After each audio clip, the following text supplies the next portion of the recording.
Welcome to College Bound Success, College to Career, the podcast for college curious and college bound students and families.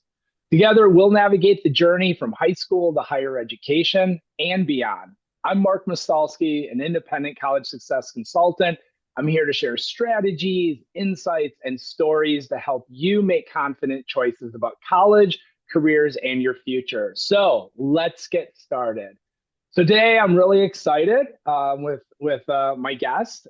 Joining me today from beautiful Boston is Monica Gallego Rude. Welcome, Monica. So excited to be here. Yeah, thanks for joining me. So Monica and I are similar in that we are both kind of known as independent educational consultants. And actually, Monica, you're the first other IEC I've had on our discussion here. So I'm excited to talk about the work that you do, but also kind of the unique focus that you have with some of uh, first of all, I know that you've studied outside of the U.S. and you work with students and families who are interested in that. So we're going to get into that today. And along with the listeners, I'm going to learn a lot today too. So I'm excited about that. So, but before we get into all of that, can you just give us a little bit of background, who you are, what you do, and before we kind of get into the meat of all this? Yeah, so I guess my story really begins before it begins, because I'm what I would describe as an adult TCK or third culture kid. So I grew up mostly in the United States, but also did stints of time abroad. So I graduated from a Canadian curriculum international school before I came back to the US to go to college. So I lasted for the 4 years of undergrad and I worked for one school year in the US before I was out again. So very quickly, I was overseas in Mhm. Taiwan, where I worked at a three-program IB school, and that was really my sort of professional start to international admissions. So I worked there for a few years before I decided I needed to go to graduate school. Um, because I'm me, instead of coming back to the US to go to graduate school, I was like, you know where I should go? I should go to the UK. And so Why I not? ended up, yeah, in the UK, thought I was going to stay for a 1 year master's, ended up getting married, staying, doing a doctorate. And then my husband and I transitioned back to the US. And I have worked subsequently in roles reading applications. So I was an international admissions reader, and read files from all over the world plus Mhm. US territories. Wow. And then transitioned and worked in school roles again, mostly in IB, but in some AP curriculum before moving to the independent world. About a year ago, year and a bit ago, from my last job, which was at the British International School of Boston. Nice. Awesome. Just so often when we work in this world, we're very familiar with acronyms and so forth. Could you just IB? There might be some people listening that Ooh, don't. What is yeah. IB at a high level? That's a great point. Yes, IB stands for International Baccalaureate, and it is a curriculum and program that started after World War II, basically catering to expat and a lot of diplomatic families, right? The idea was they wanted to create an international curriculum that would be taught in lots of different places. So as families had to move from post to post, they could basically keep their schooling the same no matter the country. And these days, the International Baccalaureate Organization has three programs. So kids can go to elementary school, which is called the PYP, the primary years program. There's something called the MYP, which is the middle years program. And then there's something called the IBDP, which is the last 2 years of high school, which was that first program. And that's typically what we're talking about in admissions when we talk about an IB student or an IB school, is a kid who's done 11th and 12th grade in that IB system. Yeah, great. No, thank you, thank you. That's great. Um, so you mentioned that you've studied outside the U.S., you've lived outside the U.S. And your background is a lot of education. In fact, that you have an ED, right? Do. So what has led you to do this work with families and students directly? I think for me, twofold. I had really great teachers when I was in high school, but I didn't really have a counselor that knew the international system because I was in a Canadian school, excuse me, where most kids ended up back at Canadian universities. Um, I didn't have a person, there wasn't an adult to kind of have conversations like this. And so, frankly, that's when this started for me, right? I was like, oh, I wish I had had someone like that. And frankly, I would have made very different decisions. I think that if I had had a me. And since then, I've just been very interested and curious. Why do people end up where they go? What are the choices Hmm. they're considering? What are their stories? How do they get there? All of that stuff, which I would describe as sort of the anthropological lens of college counseling, endlessly fascinating, right? We could talk about this for 7 hours and still be Right, recording. If you right. let me, you shouldn't do that. You shouldn't do that. You should cut me off. Part one with Monica. Yeah. And Yeah. so that's sort of how I got into it. And so my thing now is like I'm kind of unlike most US counselors. And I can say this because I worked in schools. So I remember just the grind of how many kids I had to help and the pressures that some of my colleagues who are less fortunate that even had higher caseloads were sort of working within. Um, I give globally mobile families a data driven path to other options outside of the United States. And that's kind of my like sub niche these days. Not always, right? Usually I would describe my families as curious. And so Hmm. there's a whole lot of reasons that people may find me, but one of the big ones is there's some sort of flavor of international. So either mom and dad studied outside of the US and then came here, Yep. kids interested in going abroad, or maybe they just even have a few passports and they've heard through the grapevine from family, friends, whatever. Hey, it's way cheaper if you leave the US. There's a Yeah. ton of reasons that people kind of make their way to conversations with me. And part of my job is to try and figure out, okay, what is your pull? Why are we Yeah. having this conversation? Right. Well, good, because that's what I want to get into today. Because I know you work with students who also want to, go to school domestically in the States. But today I really want to focus on kind of that international flavor. Before I hit record, you and I were talking, I literally just returned from a visit in Chicago, where I attended a session with eight international schools, seven of them from the UK, and then one James Cook University from Queensland, Australia.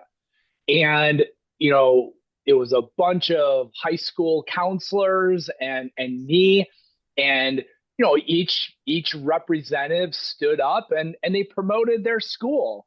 But I think beyond that, they were also promoting, hey, we how do we get more families to understand that college, going to higher education, the opportunities outside of the US. And for me, I know a lot of the clients I've worked with, when I bring up international, what automatically comes up is study abroad, right? They're thinking, oh, I could take a semester off. Maybe I could even take a year off. And um, I was while I was in Chicago, I took a chance to tour um, Loyola University, Chicago, and Northwestern. Well, guess what? At both schools, they were touting study abroad. In fact, at Loyola, they were talking about their campus that is in Rome. They have a Oh, yeah, they have a Loyola campus that is literally, I think, like a couple of kilometers from the Vatican, which sounds pretty darn cool if you ask me. To be able to go and study in Rome. So, um, but this idea of not just study abroad, right, taking a year, but actually you're going to go get a degree from, an international school, and not just, like UBC, the University of British Columbia. or McGill or something. Great, great schools, but you're going to go to the UK or wherever in the world. So first of all, let's just based on your experience, like what what should a student be thinking about if they're interested in that idea? Yeah, that's a great question. And I think a lot of it comes down to understanding the entry point also, Mm, right? And so many people, but not all, right, will have had some sort of international exposure for this to even feel like it could be a possibility, right? And I'm not going to typecast. I think that there's kids, right, and all over the place who may be a good fit for this. But what I typically see is that it's a family or a student who is somehow connected to internationalism. So that could be as simple as they've traveled some outside of the United States. It could be that they've done some sort of study abroad experience as a high school student, and that is sort of their entry point, or even families who have lived abroad or maybe are dual nationals themselves, right? mm, And I think all of those places are fine as an entry point. And in fact, really, what the only thing you need is curiosity. If this is mm, something that sounds cool and it sounds like something that you might be interested in, you may be a good candidate, because that open mindedness is really going to be the most important part as if you are going to successfully transition and go through the culture shock and do all of the hard work that it takes to transition to another country. mhm. Yeah. So so you mentioned what I kind of hear is like curiosity, right? Like just being curious, new culture, new experiences, which to be fair can happen in the US as well, right? Yep. Also true. That open But mindedness. yeah, 100%. absolutely. So how would you describe like the types of students that come to you and seek you out specifically for that international kind of flavor? Yeah, it's typically a student who's pretty responsible. And I Hmm. don't want to say like adultified because it's totally fine to be figuring out who you are, right? I don't always feel like an adult every day. Like it is a spectrum. But in general, I think it's students who are fairly independent, right? That they're going to be able to navigate through some things that might be difficult that other people may rely on a parent for.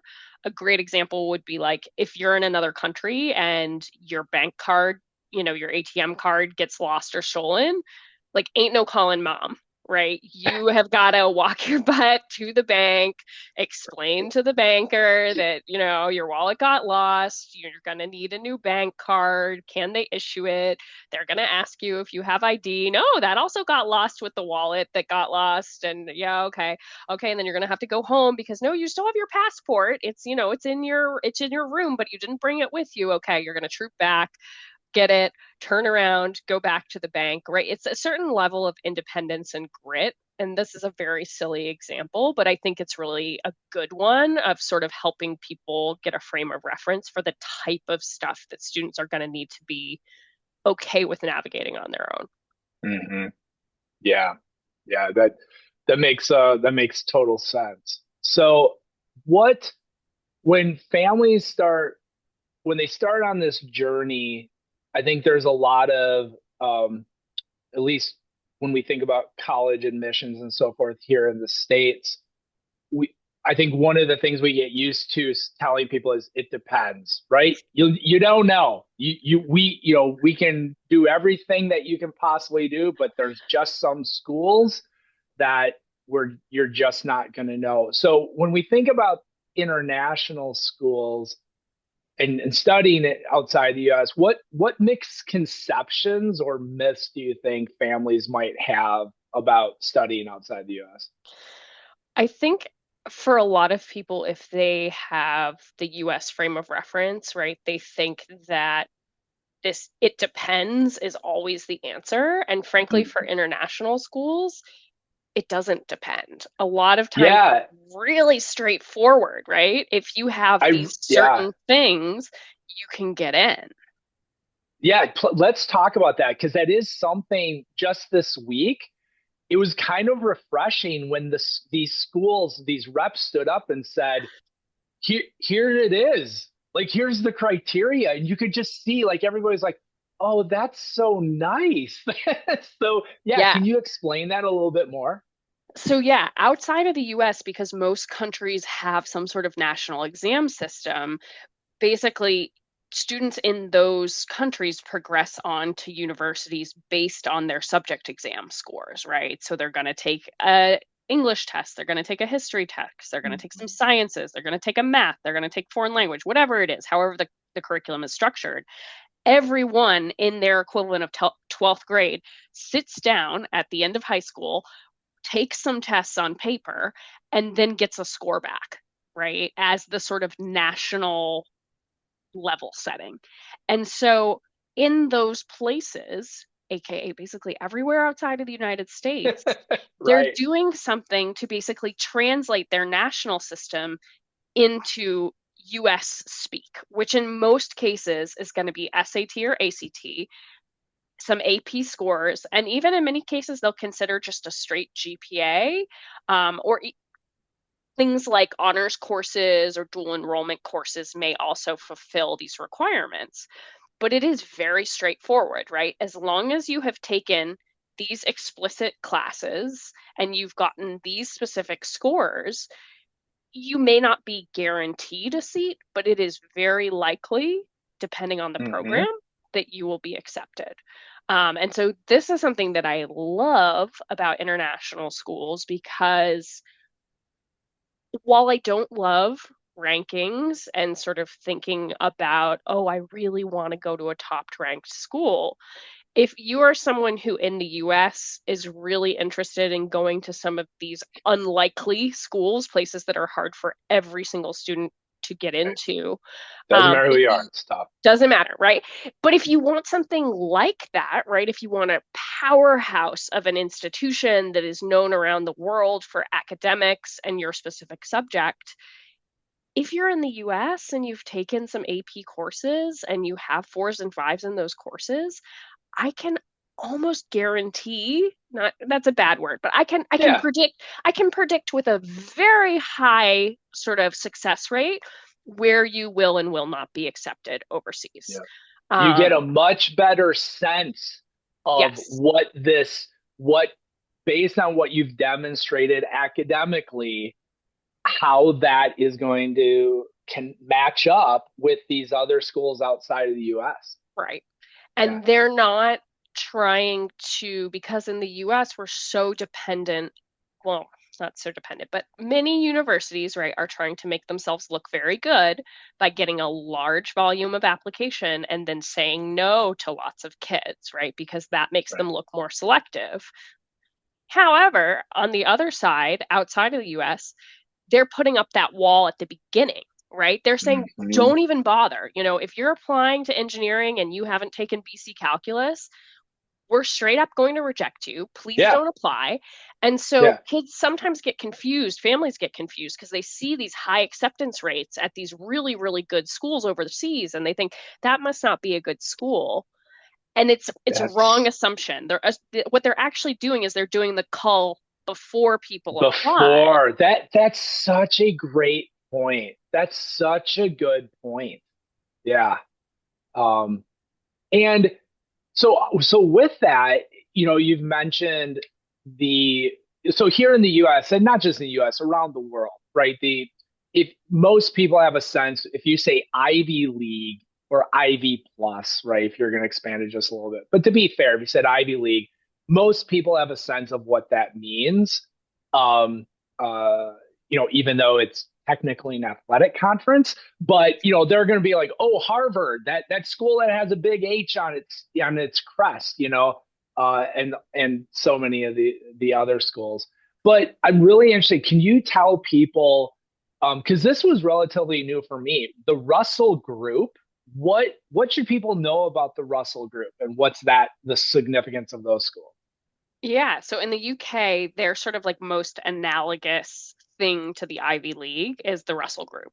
And so essentially, these are some of the leading universities in the UK. The Russell Group itself was formed at Hotel Russell in Russell Square, which is still there. It's no longer called Hotel Russell. What it is called is not coming into my brain. But essentially, a bunch of these top universities got together. They were having a meeting, whatever. The Russell Group was coined. So this is going to be places like Oxford and Cambridge, but just like in the US Ivy League, that's not it, right? There's more than two. And Right. so this includes most of the top universities, if we're thinking about like research output and professors who are there and the types of courses offered, um, are in that sort of chunk of institutions. And I would say they're very similar to the Ivy Plus schools that you were mentioning in the US.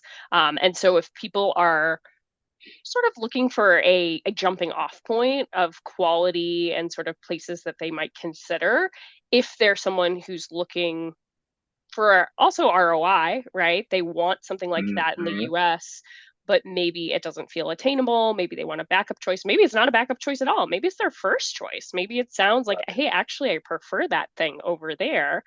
Then this is Mhm. a wonderful sort of like Google keyword to start with for finding institutions. But there are others, right? So, like Australia has the group of eight, right? Those are considered to be some of the best universities in Australia.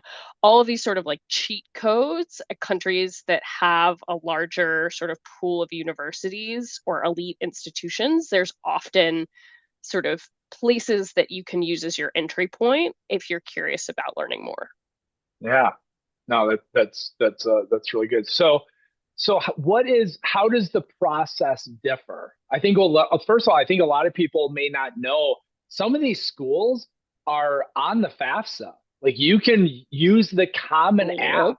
for some of these schools, and FAFSA will work. Now Pell Grant won't. That's different, but the point is there's some of these schools, there's strong connections to the processes that students are already using. So, but what else should people be know about when it comes to the application process for those schools? Yeah, I think a big one is the federal loans piece that you just mentioned. So there's a list published and updated every year from the Federal Department of Ed where students can take their federal loans abroad. The other thing for families to know if you have 529 savings, many of these Mm, places are also places that 529 monies can be used. So we're not just talking federal loans, we're also talking 529 plans. And that's really cool because I think the assumption is typically that that money is ring fenced within the United States. In terms of the actual application process, as you talked about, there are a number of foreign institutions that accept the common application. So that's great. Kids can go on and use that common application search to see what international institutions accept the common application. And then many countries also have sort of portals similar to the common application. So in the UK, there is UCAS, which is formerly it was UCA and PCAS. They like older parents who are British will remember this. Everyone else is like, this doesn't matter at all. So no one needs to worry about this. It's called UCAS, University and Colleges Admission Service, and it works very similarly to the common application in that students fill out one application that goes to all of their colleges and universities, and okay. then they even the platform is nicer than Common App in that they also receive all their responses there. In the Mm, UK, you can only apply to five institutions, so that is a yep. big difference. But also, it's a way less cost. You can apply to five universities in the UK for, oh gosh, the cost increased sort of recently. Depending on the exchange rate, it's less than 40 US dollars typically an application cycle for all five applications. So that's really cool in that you can send them all at the same time. And unlike the US, where you might have to write supplements, in the UK, you're just sending one personal statement. And so you don't need Right. to do that additional writing. It is so much easier to apply to UK schools than it is to apply to the US. I'll be honest, just hearing you talking about it, I'm not even applying and my nerves are going down. Like just listening to you talk about it. And the timelines, here in the US, you might have schools with early decision one and early decision two and early action and roll and regular decision. And but that's not the case for these schools, right? They don't do that. It's so yeah. It's very easy. So typically, the Oxbridge deadline. So in the UK, that would be Oxford or Cambridge. You cannot apply to both, so you would pick one to apply to. Any student that is applying to medicine, dentistry, or vet med would also be in this early period. Those Mm, applications are typically due around October the 15th. It depends a little bit on when the weekend falls and sort of whatever. And then the regular decision date is around January the 15th. So there's just two. And really, if you're not applying to those sort of hyper competitive programs that I mentioned, everyone has the same deadline, which is around the middle of January. There's yeah, nothing tricky about it. yeah. Oh, that's there's a lot to like about that. Um, can you give a little bit of a comparison of um, differences maybe in what the educational experience might be like? So, I'll be honest, a lot of clients that I work with, they want that Saturday rah rah in the football stadium cheering on their team. Well, NCAA sports is very unique to the US. There really is nothing like it in the rest of the world. But, there's still a lot of school spirit at these places. So, but what would you tell somebody? What is some of the differences that they should expect? Yeah, and this is one where, just like in the US, the answer is probably it depends. And we're gravitating towards talking about the UK, but there's also other options, right? There's Ireland, there's continental Europe. Continental Europe is vast, right? Lots of different types of options. I dropped Australia a little bit ago, right? We could expand and think about places in Asia Pacific, like Japan, like Hong Kong, right? There's a lot of great places that students might consider if they're considering studying outside of the US, where their credentials will travel with them and it's pretty easy, right? Some places it would be more difficult because of the language barrier, but in all the ones that I'm naming, right, these are places that have English taught programs where it would be pretty easy Good for point. kids to jump right in. Right. Um, you can play sport overseas, right? It doesn't look and act exactly the same way that it does in the US, but like there are university teams that travel around the country to play other university teams virtually everywhere. And so this is even, I see this more as an opportunity than anything else, right? If you're someone in the US who maybe wasn't going to be a D1 recruit, but you very much could have played D3 or D2 in your sport, you might just find a pretty happy home at Mhm. some of these club teams or university teams that are overseas. Mhm. Yeah. So always things to do and ways to get involved no matter what you like to do.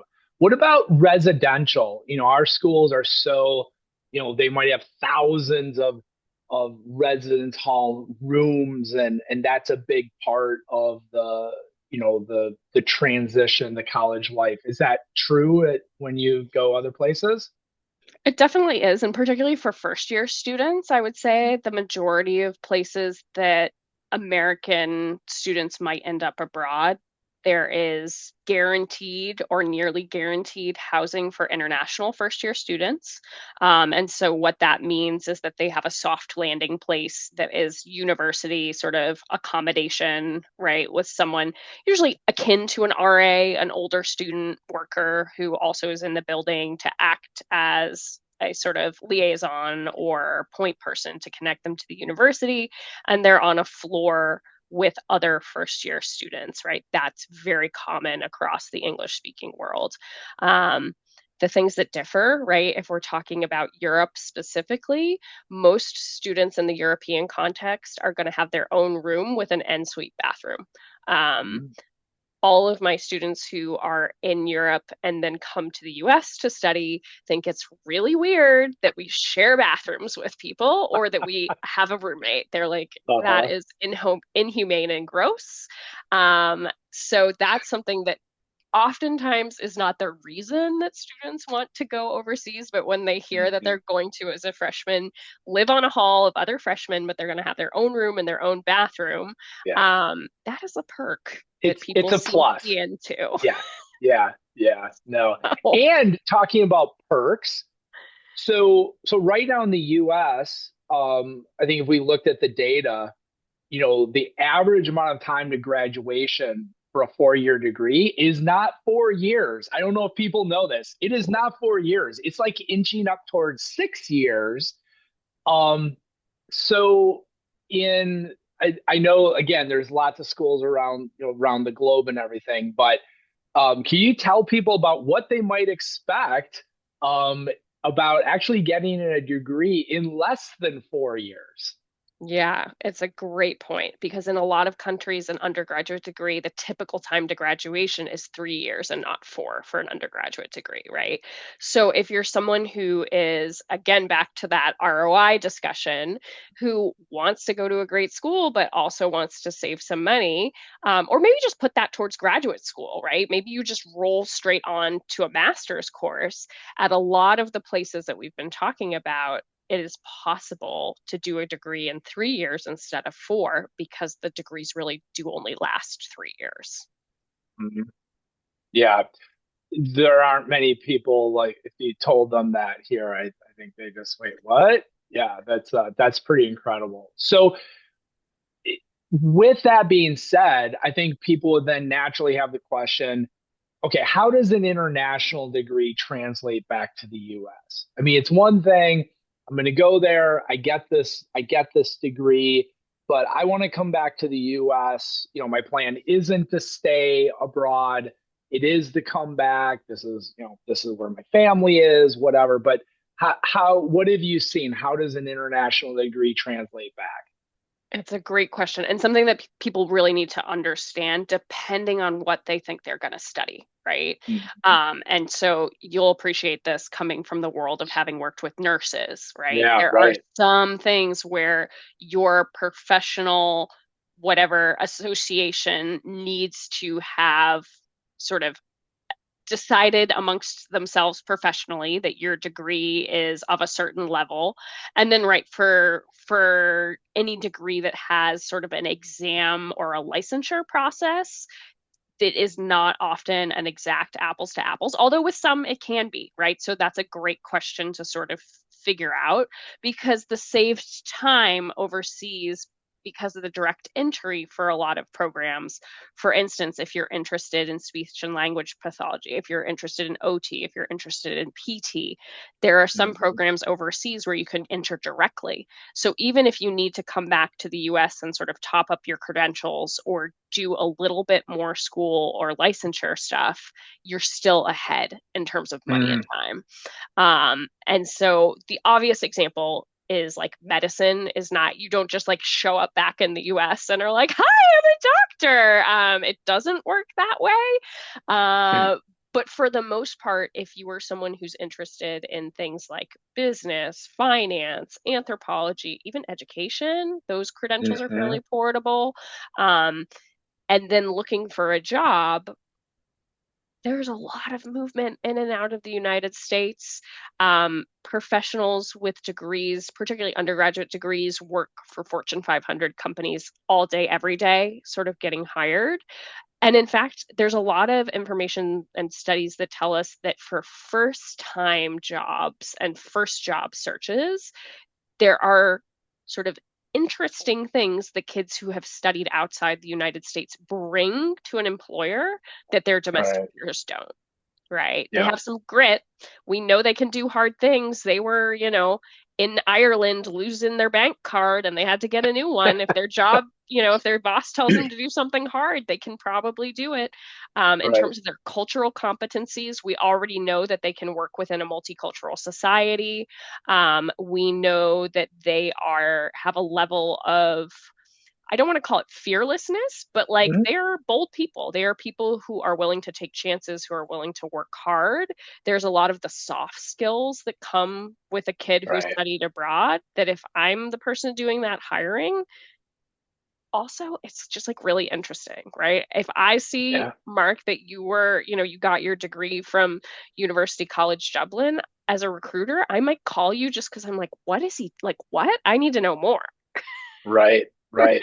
Yeah. I mean, talk about an easy entry into a conversation, Totally. to talk about that. So, how about costs? How would families fairly be able to compare? Like, okay, I heard you say it's 3 years.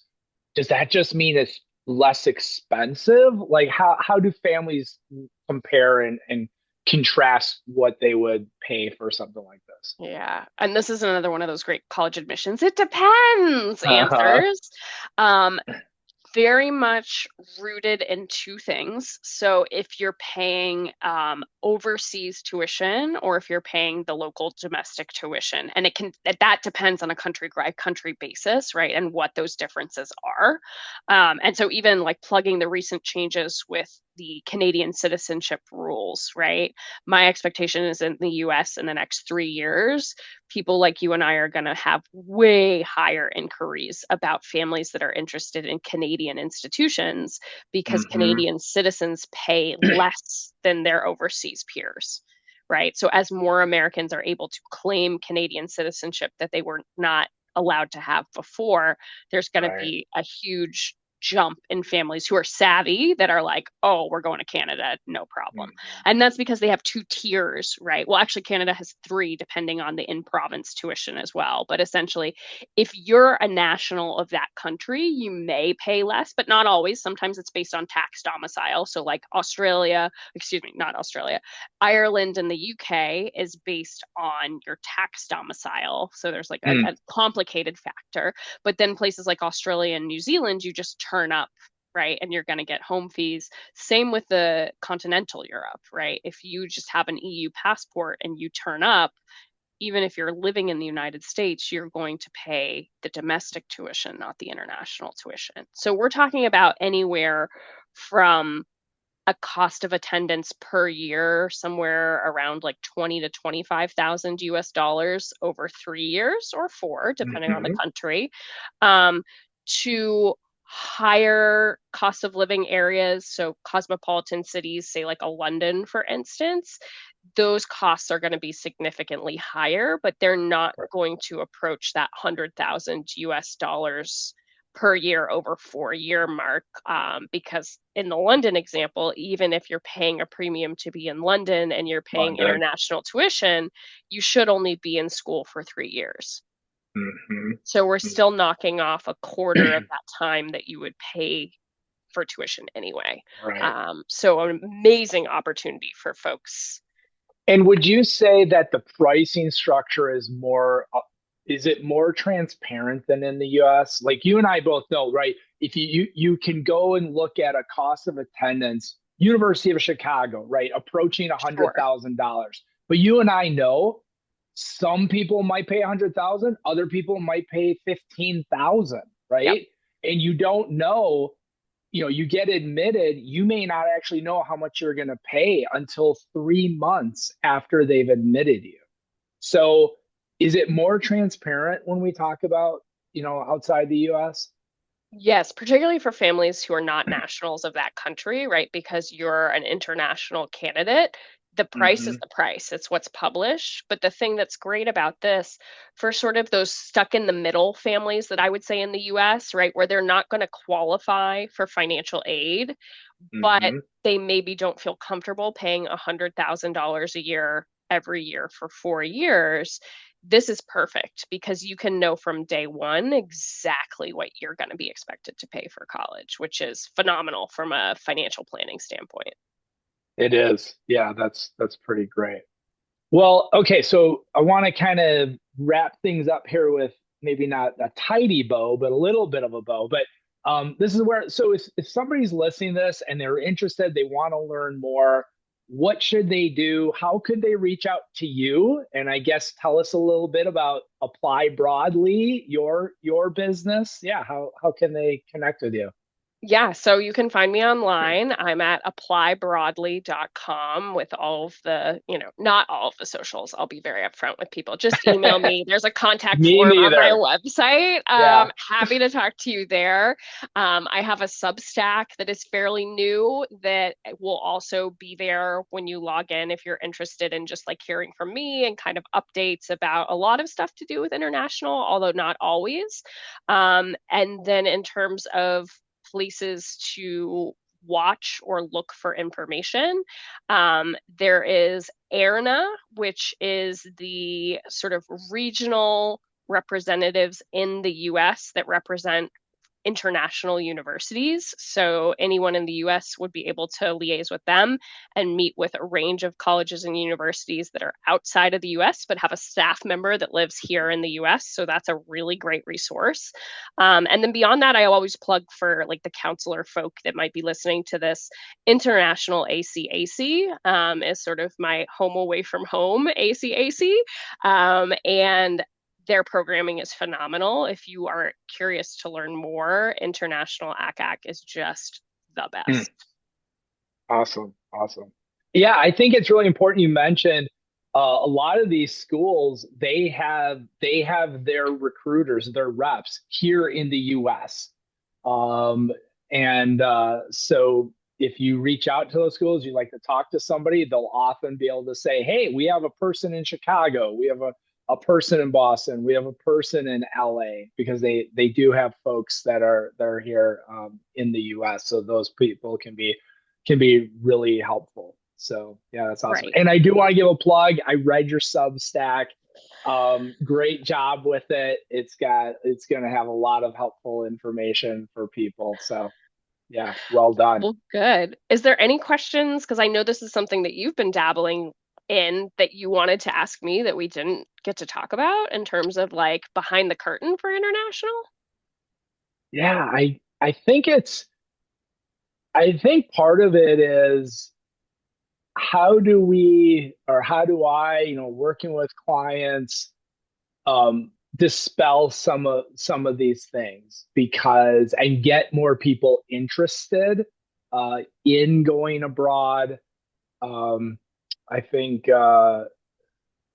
whether it's that feeling of I don't want to go more than 3 hours right away from home. I want to come home for my sibling's birthday or for this event and that event. It gets I get it. It can become a little more difficult when you choose to do this. The other thing that I learned, and again, until you it makes sense how the different here in the US, yes, we have trimesters and quarters, et cetera. But for the most part, college starts in the fall, every fall. Well, if you go to James Cook University, you don't They're start, upside right? down, Mark. They're Yeah, yeah, it's upside upside down. down. So my mind, like, I hadn't even thought about that you're gonna start college in January, not in our fall. So yeah, But that's how what I cool love is about that? this work. If you want to do like a partial gap year and then you Right. just start with everyone else, you're not behind. You don't feel like you're kind of trying to catch up. You don't feel like you've sort of been left behind by peers. You're in lockstep with everyone else. It's Yeah. actually an amazing option. I actually thought about that. Those people, so you graduate, let's say you graduate, May, June, you get the summer and the fall to maybe work, earn more money Yep. because you're going to be starting in January. Or with my clients, it might be you get that winter to go ski more. And Yep. hopefully we have good snow and everything. So yeah, it's just that's what I love about this is learning all about the different opportunities and systems that are out there. So Yeah. this has been super helpful. I'll leave you with it's the choose your own adventure, right? Yeah. It's totally whatever someone wants. It's likely that it is out there, But right, they're going to have to be willing to do a little bit of extra legwork, be okay with being a little bit different, right? Be okay with working with their school counselor and kind of being the one that's knocking on the door to be like, I need you to send my transcript in a weird way you've never done before. And I don't need Mhm. 3 letters of recommendation. I need one, but it needs to be from a specific faculty person, all this stuff, right? Kids need to be okay with that stuff, but it truly is a choose your own adventure. So Yeah, I'm so pro. that's awesome. Yeah, that's awesome. Well, thanks, Monica. Okay, so in closing, I always ask the same question. So, Uh-oh. what is Okay. one important piece of advice that you've learned, from a mentor, a coach, or someone important to you? Ooh. Um, I used to work for a head of school who is great. And he has a line that he used to say that something along the lines, and I'm going to butcher it, so I'm sorry, Aiden, um, that clarity is kindness, right? That when we are transparent, when we are upfront, when we tell someone the truth, that is actually a kindness. And I think that that is important to me as a college counselor because I think there's a lot of uncertainty. And I also think there's a lot of like, you can do it, just go for it. And that actually some of the conversations we have are really hard and Right. conversations about like, hey, that school might be an unlikely school for you.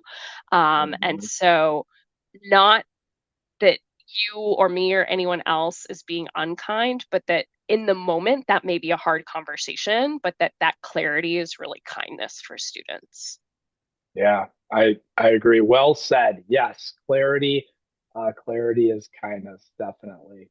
And actually, it's funny. I saw. I'm not a big, social media, but I did see on Reddit there was actually a discussion that students, applicants, were trying to come up with their ideal denial letter, like how to tell people you have been denied. It was fascinating because you had everybody, like you had some people that were like, just tell me I didn't get in. Like, thanks for applying, you're denied. Like that's Yeah, all they wanted.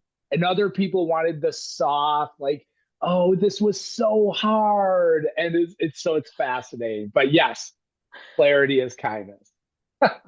Awesome. absolutely. Yeah. Well, Monica, thanks so much for joining me. And I hope those of you listening, again, if you do have any interest, please reach out to Monica, follow her Substack, go to Apply Broadly to learn more. And thanks for joining me on College Bound Success, College to Career.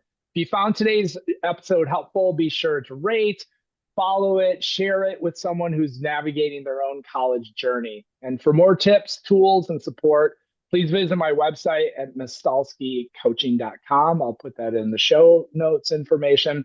And until next time, stay curious, stay confident, and stay boundless. Thanks, everybody.